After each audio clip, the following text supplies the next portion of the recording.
this is going to be the biggest news ever, and then it was never released. Might not be right. It might be that they faked some footage. They did fake some photos. And then the moon's weird too. The moon's really weird. The moon's super weird. The size of the moon directly corresponding, like when it's in orbit with the sun, completely blocks out the sun perfectly. It's 1/400th the size of the sun, and it's 400 times closer to the Earth than the sun. You never see the dark side, which is very weird. It's actually, I believe it's closer to the Earth than what you would normally expect for a moon. And it's huge. It's huge. You have cultures actually talking about a pre-moon period, and it's stabilizing the climate. You have the Zulu cultures talking about this. And then here's the weirdest stuff about the moon. Apollo 11, I believe, when the booster took off on the moon, they were like, "Oh, we think it might be hollow," and it's it seems like actually the outer layer of the moon is less dense, or sorry, is more dense than lower layers, which pattern matches only to an excavation site. That's obviously in Earth. The lower you go, it's more dense, right? And so Apollo 12, they intentionally crashed the booster of the lunar vehicle onto the moon. They put seismometers there, and they said that it rang like a bell. This is all fact. You could look all this stuff. It's super weird. It is really weird. I know you did an episode about that with Randall Carlson. Love Randall Carlson. Yeah, he's got some wild theories too.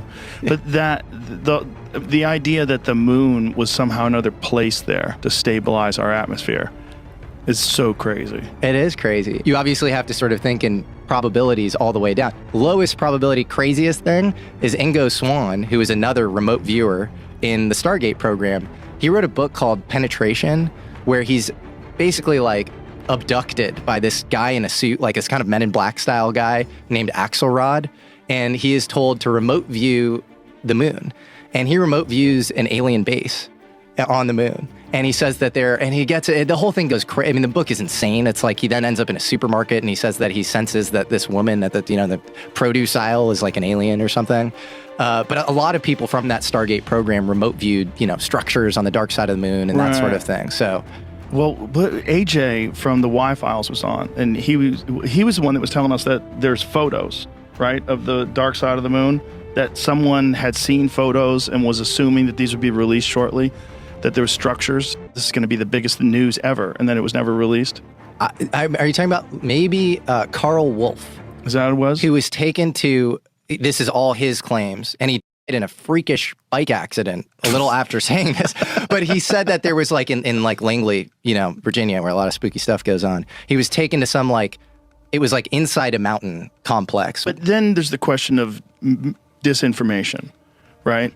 Like, you could conceivably give people a bunch of nonsense and tell them about it, knowing that some of it is going to leak and and it won't be verified, and it's going to make this whole story seem even more ridiculous and make people less likely or reluctant to study it. Totally. And in his case, he says that he was in this, mountain base or whatever, where all of the world's nations were working together as part of some collegial UN style space program or whatever. So that to me might be a little, beyond the pale. And I'm glad you made that point, because that is ufology 101. And I've heard you be incredibly exhausted and frustrated at UFO disclosure.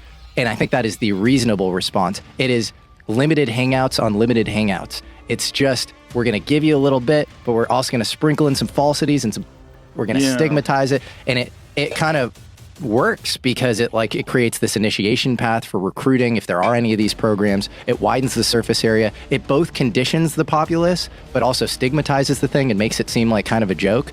And so I think if you are not viewing modern disclosure through that kind of hermeneutic lens of interpretation, and you were just taking it, accepting it, imbibing it wholeheartedly, prima facie, I think you are in trouble. Theoretically, you can jump higher, and if you believe in NASA, bro, there's some videos of guys jumping around on the moon. Yeah. The problem with the videos of people on the moon is that there are videos that look 100% fake. Where guys fall forward and looks like they get yanked up by wires. There's a lot of video that looks fake as I don't know if it's fake. I don't know if it just looks fake because it's 1/6 the Earth's gravity, and we don't know what that really looks like until you see it play out. There's some videos of guys falling down face first and getting yanked back up. It looks like they're yanked by cords. Listen, I'm not saying we didn't go to the moon. What I'm saying is the subject is complex. And it's not even a little complex. It's really complex. There's a documentary called The Funny Thing Happened on the Way to the Moon. This guy, Bart Sibrel, he's been obsessed. He was a guest on the show, too. Been obsessed about this his whole life and absolutely believes that we never went to the moon. And there's enough that you go, okay, if he's right about any of these things, it's weird. One of the things was some of the photographs of the moon, they ran through one of those AI detectors that can tell you whether or not something's false or artificially generated. And it showed different images from, I think it was a Chinese satellite of the moon. They said this is legitimate. But then it got to these Apollo images, and they said these have been doctored. Joe argues that if they truly went to the moon, it was an achievement of almost unimaginable difficulty. Yet orchestrating a flawless fake, convincing the entire world, and sustaining it for decades might have been an even more complex feat. If you just have people in orbit, it wouldn't be hard to fake. Look, I think it'd be harder to go there than it would be to fake it. I think going there, if they did go to there, and I think they probably did, was an unbelievably difficult thing to do. But like faking that they were there, how hard would that be? It's entirely possible that they did go to the moon, but they faked a bunch of the film footage because they wanted to have something and they couldn't really bring anything back. It's entirely possible. There's faked footage from the Russians, 100%. There's a precedent. The footage of Yuri Gagarin when he's circling Earth for the first time and he goes in a rocket and the first guy in space, it's fake as dude. Really? He's inside this tiny little compartment and all of a sudden they got room in there for a camera? Get the out of here.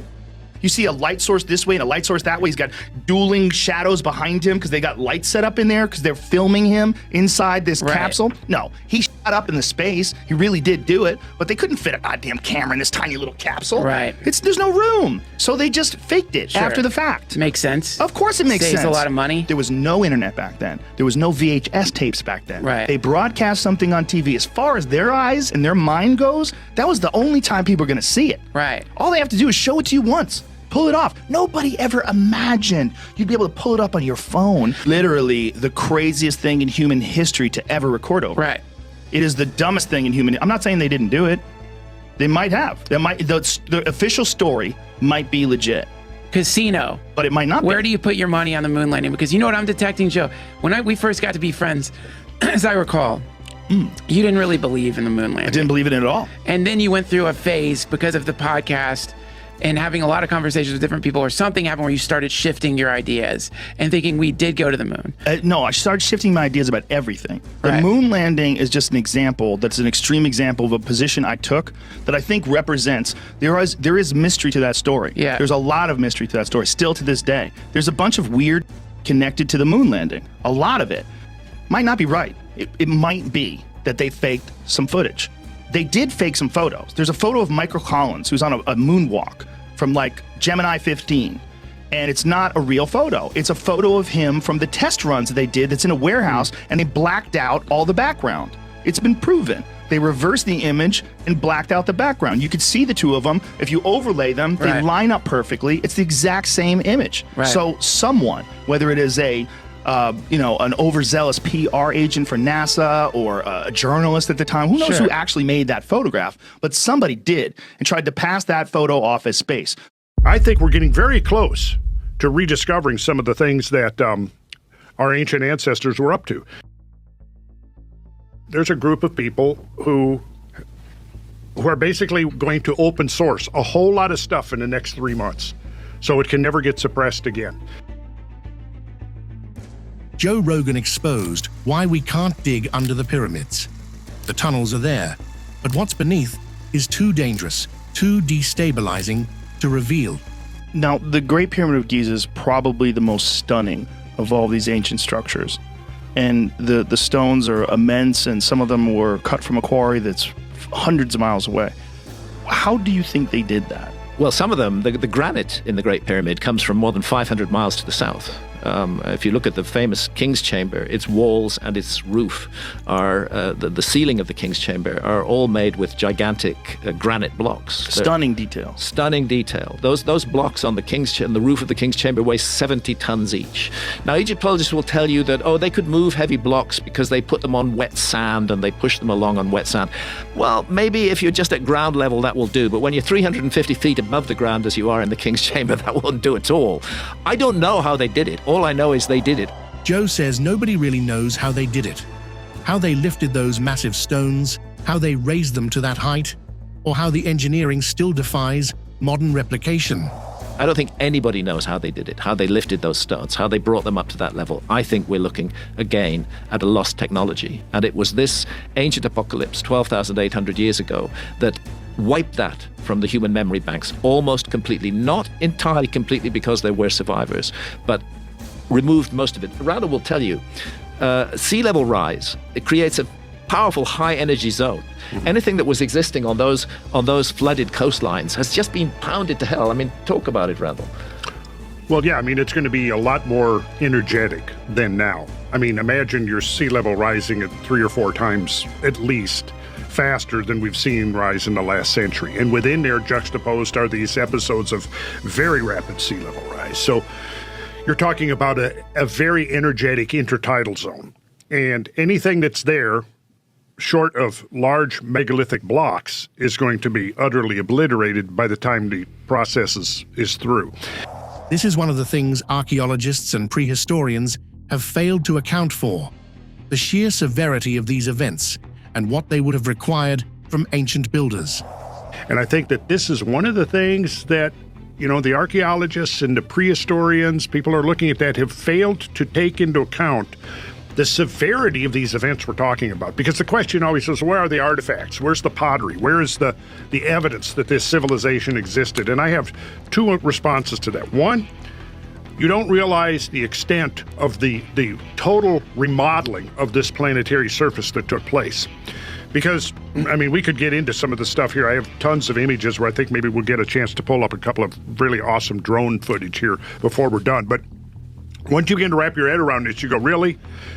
It's like, imagine that you drop an atomic on a city and it completely obliterates it. And then a short while later, you drop another one on the same place. What's going to be left? And then 10,000 years, 20,000 years goes by. What are you going to find? What are you going to look for? It's going to be just rubble that gets reincorporated just into the geological stratum, and it's going to be very difficult to differentiate, for example, from what's called a conglomeratic rock, which is basically we have just a huge jumble of broken rock cemented together. Right? Now, within there could be all kinds of stuff that's not even recognized as being artificial in the sense that humans had anything to do with it.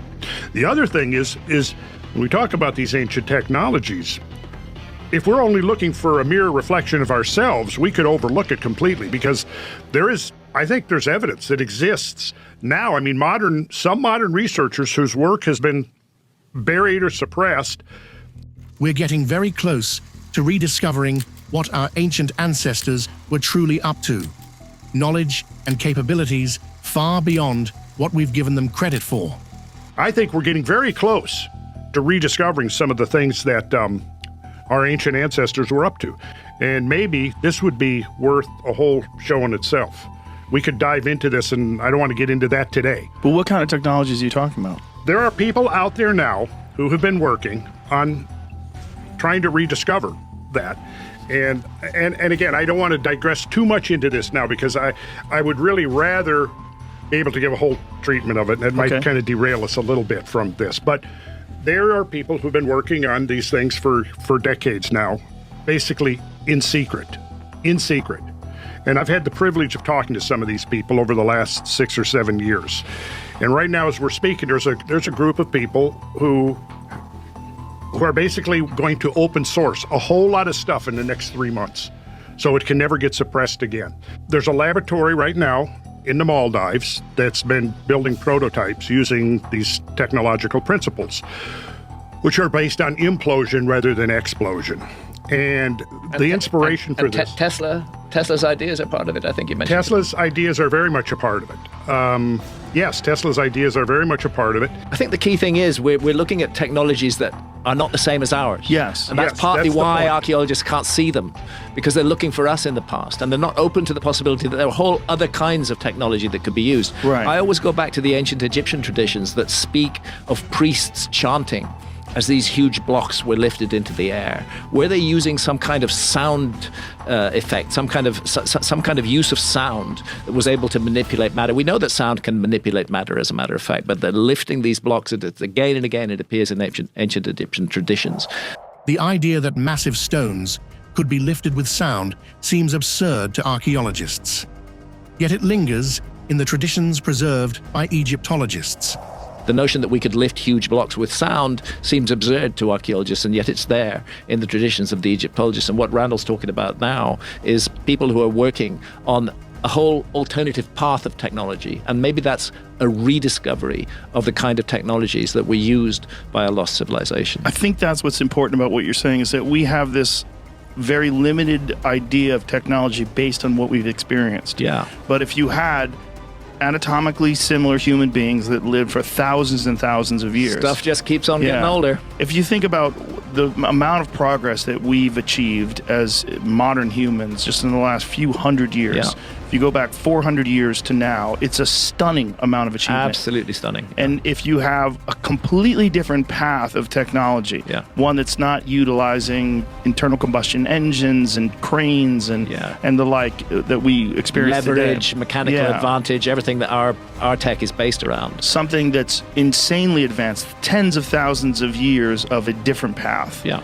And that may be what we're looking at. And that may begin to explain these otherwise inexplicable monuments that have survived. And so through this technology, they're able to move stones or cut stones or all the above? All the above. And even transport them? Whoa, what is all this? Well, this is the model. And this is diagramming all the frequencies of the elements and what their vibrational frequencies are and the numbers that measure those frequencies. And they're all the numbers we get from looking at these ancient traditions that recur over and over and over again, that I've been talking about in my sacred geometry classes for decades without knowing what the final result was going to be.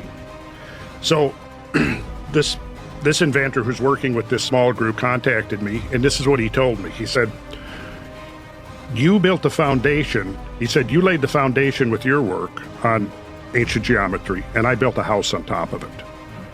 That's what he said. Nice. So for 7 years, he's been supplying me with all the information. I have copies of all the patents. I have videos of the testing of the prototypes. And Mazda, the car manufacturer in Japan, is getting ready to do a $25 million testing of some of these prototypes that they believe they can retrofit internal combustion engines with. And there's over 100, they've developed over 100 patents on some of this stuff. I can't think of any of them who I feel any respect for whatsoever. And it's they who are in charge of this frightening, terrifying technology. We just aren't mature enough as a civilization to manage technology like that. You have to get that level of maturity.